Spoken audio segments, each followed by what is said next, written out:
Hello guys, welcome back to my YouTube channel Craft Nishi Dikshit. आज हम mirror को decorate करना सीखेंगे। मेरे पास एक मिरर पड़ा हुआ था जिसका कवर टूट गया था। अब वो मिरर वेस्ट है मेरे पास, इसलिए इसको हम घर में डेकोरेट करेंगे, जिसके लिए हमें सिर्फ कार्डबोर्ड और पेपर की ज़रूरत पड़ेगी। मैंने एक शूज़ बॉक्स का डब्बा यूज़ किया है। उसके ऊपर का जो कवर होता है उसको हम कट कर रहे हैं। हमें ये मिरर के साइज़ से बड़ा कट करना है, जैसे मैं आपको वीडियो में दिखा रही हूँ वैसे ही। फिर हम मिरर में रख के इसको बीच में मार्क कर लेंगे कि हमें कितने में डिज़ाइन बनानी है। बीच का वो पोर्शन छोड़ देंगे जिसमें हमको मिरर चिपकाना है। मैंने पेन से लाइन ड्रॉ की थी, वो मुझे नहीं दिख रही थी। इसके बाद मैंने दोबारा से ड्रॉ किया, तब वो विजिबल हुई। अब हम पेपर लेंगे और पेपर को फ्लावर शेप में कट करेंगी। जो फ्लावर की पेटल्स होती हैं उसी तरीके से। आप क्ले का यूज़ कर सकते हैं या फेविक्रिल जो क्ले आती है उसका यूज़ कर सकते हैं। आप कई तरीके से इसे डेकोरेट कर सकते हैं। मैंने पेपर यूज़ किया है। पेपर के पहले हम एक एक पेटल्स कट करेंगे फ्लावर के, उसके बाद राउंड एंड राउंड चिपकाएंगे।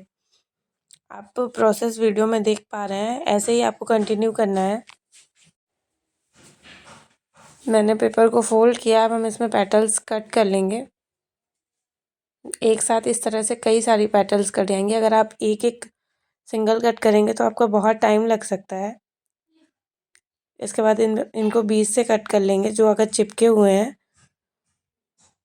उसके बाद इनको शेप दे रही हूँ मैं। शेप देने के बाद बीच से कट करके हम कट करके इसको फेविकोल से चिपका लेंगे, जिससे ये पेटल्स थोड़ी सी उभरी हुई दिखे।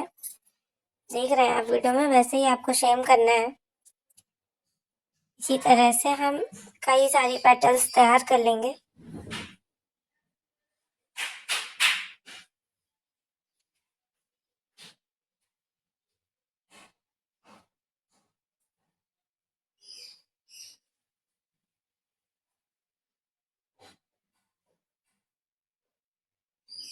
हमारी सारी पेटल्स बनकर तैयार है।